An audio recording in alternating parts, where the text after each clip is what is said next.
Bonjour amis investisseurs en crypto-monnaie, c'est Chris de Crypto for Investors et aujourd'hui je vais vous parler de l'étude que nous avons réalisée sur IPBC.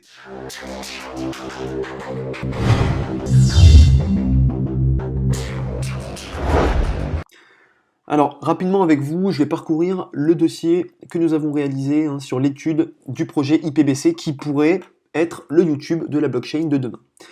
Alors, comme j'ai pu l'expliquer dans un article sur le blog de Crypto for Investors, tout d'abord on s'intéresse au CoinMarketCap et au Twitter. En ce qui concerne CoinMarketCap, vous arrivez sur cette page et vous avez plusieurs informations intéressantes, notamment le rang. Donc vous voyez que IPBC est dans le top 500. Je vous déconseille fortement d'aller au-delà du top 500, comme je vous l'ai expliqué, pour des questions de risque. Au-delà de 500, vous risquez fortement que le projet en question ne s'élève jamais finalement. Donc là, on est dans le top 500 et on n'ira pas au-delà. On remarque également que sur la courbe, on a eu un pré-pump assez récemment, alors que la tendance était baissière sur l'ensemble des courbes des crypto-monnaies, notamment du Bitcoin, le IPBC a affiché un pré-pump, ce qui marque un intéressement accru d'une certaine communauté sur IPBC. Et ça, c'est très caractéristique justement des projets qui attirent l'attention alors que justement aucun autre l'attire à ce moment-là. Vous avez ici donc un débit de transaction de 2000 par seconde, ce qui est vraiment pas mal. Et le projet en lui-même a environ un an puisqu'il a été créé en février 2017. Actuellement, vous avez environ 33 millions d'IPBC en circulation et on en prévoit 100 millions d'ici la fin de l'année 2018. Donc, on va environ multiplier par 3 ce nombre d'IPBC en circulation. Nous, d'après nos estimations, on pense que IPBC va avoir une capitalisation de 200 millions de dollars. Actuellement, on est plutôt sur 7 millions de dollars. Et à la fin de l'année, on pense vraiment que IPBC aura 200 millions de dollars, ce qui fera un IPBC aux alentours des 2 dollars. Nous commencerons alors à revendre. Toujours sur CoinMarketCap, vous pouvez remarquer, en allant sur Market, les différents marchés sur lesquels le IPBC est accessible.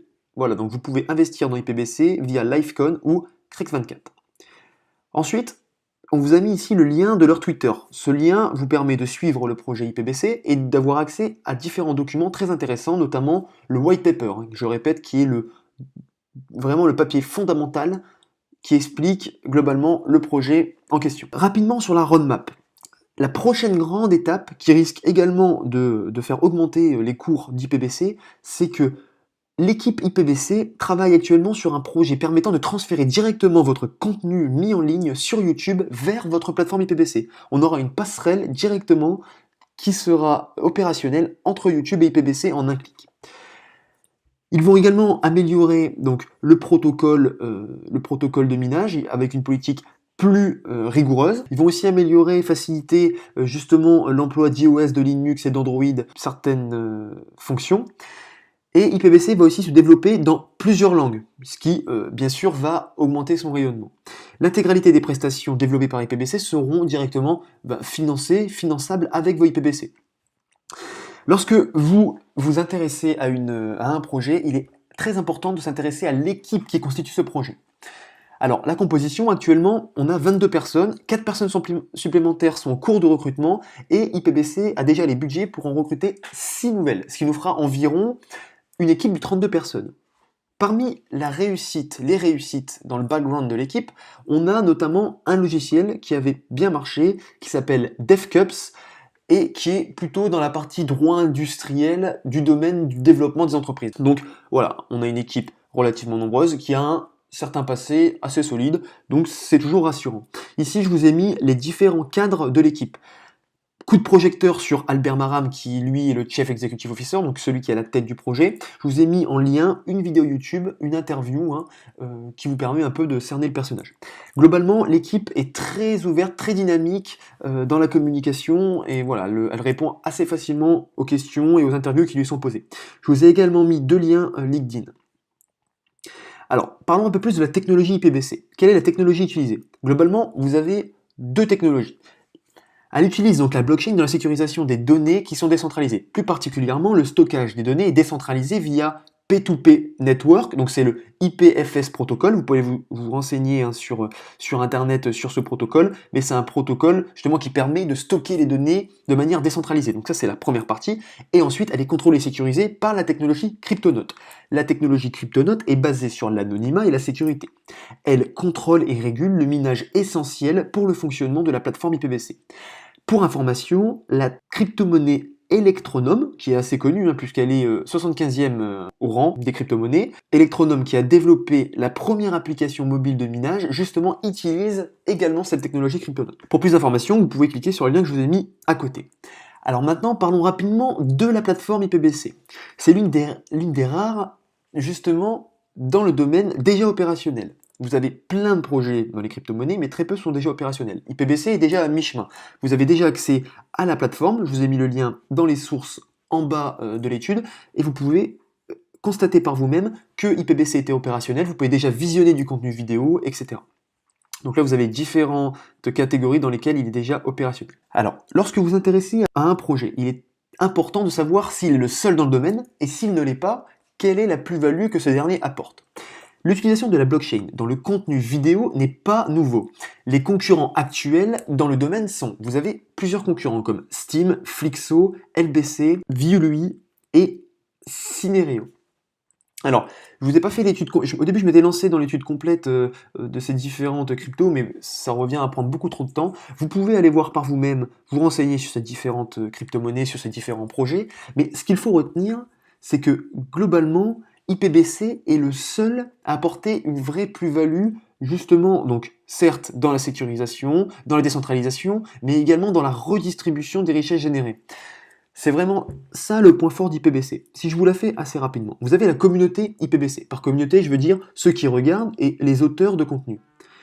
Lorsque quelqu'un regarde une vidéo, grâce à la technologie que je vous ai exposée au-dessus, en même temps, il mine. Il mine sans s'en rendre compte, tout en visionnant.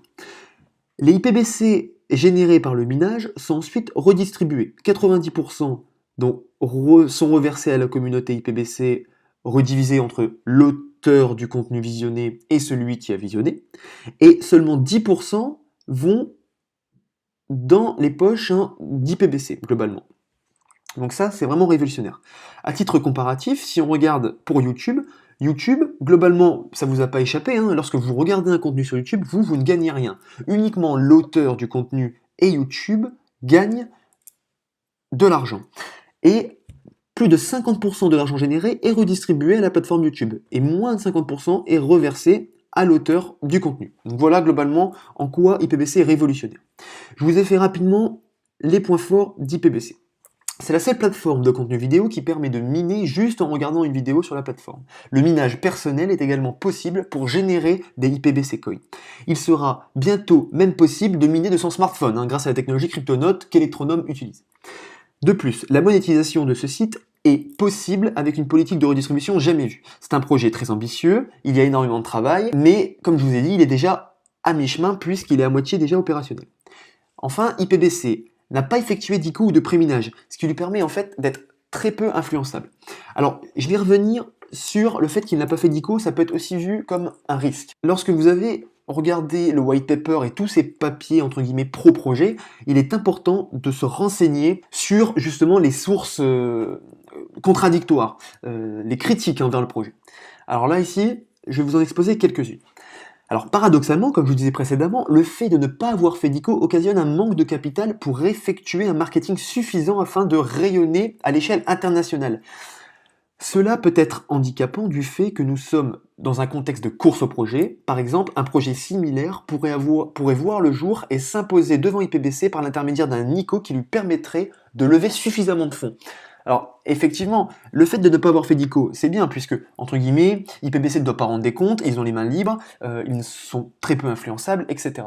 Cependant, ils n'ont donc pas assez de fonds initiaux pour pouvoir réaliser aussi rapidement, par exemple, le marketing ou certains développements, qu'un autre projet qui, lui, aurait effectivement fait une levée de fonds au préalable. Donc là, il y a quand même un réel danger. Ensuite, IPBC n'a pas eu encore le temps de se forger une bonne réputation. Bon, comme je vous l'ai dit précédemment, hein, on n'a pas cette visibilité et de recul étant donné que IPBC a que 1 an. Alors, petit bémol aussi, c'est que ceux qui regarderont la vidéo devront à chaque fois cocher l'acceptation du minage. Bah oui, puisque c'est celui qui visionne qui génère les richesses directement, donc il faut qu'il accepte ensuite de les redistribuer. Mais alors, ça c'est un faux problème, étant donné que lorsque on va sur YouTube, on se rend compte qu'on a énormément de pubs intrusives, qui finalement ne rebutent pas les gens à aller sur YouTube pour visionner du contenu. Donc là, on est un peu sur on va dire sur un problème un peu similaire. La team n'est pas très expérimentée dans le contenu vidéo, ça c'est un peu plus problématique. En effet, ils sont plus expérimentés dans la publicité. Mais bon, j'ai envie de dire que finalement la plateforme est quand même déjà opérationnelle, donc ça reste relativement rassurant. Et enfin, la géolocalisation de l'équipe crée un certain isolement. Il pourrait y avoir des difficultés de recrutement et de collaboration. Alors c'est vrai, d'ailleurs, lorsque je me suis renseigné sur la géolocalisation de l'équipe, en fait, on a du mal à vraiment la localiser. Certains parlent de Tenerife, après on nous parle un peu d'Espagne, d'îles Canaries, donc c'est assez compliqué. Mais globalement, ce qu'il faut retenir, c'est que ils ne sont pas géolocalisés au même endroit que la plupart des créateurs de projets.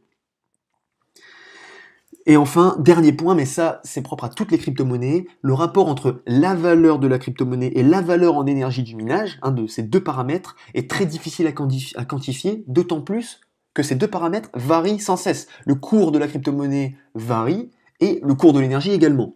Donc, très dur à quantifier, il faudrait vraiment mener des études très sérieuses là-dessus pour voir justement si c'est rentable ou non de miner comme certains le font. Nous, Crypto for Investors, nous ne minons pas ou très peu, nous préférons trouver des projets, les étudier, voir leur fiabilité et acheter ensuite des tokens de la monnaie en question. Donc voilà, à la fin je vous mets quelques sources intéressantes qui nous ont permis de faire cette étude et aussi qui vous permettront de constater certaines choses par vous-même.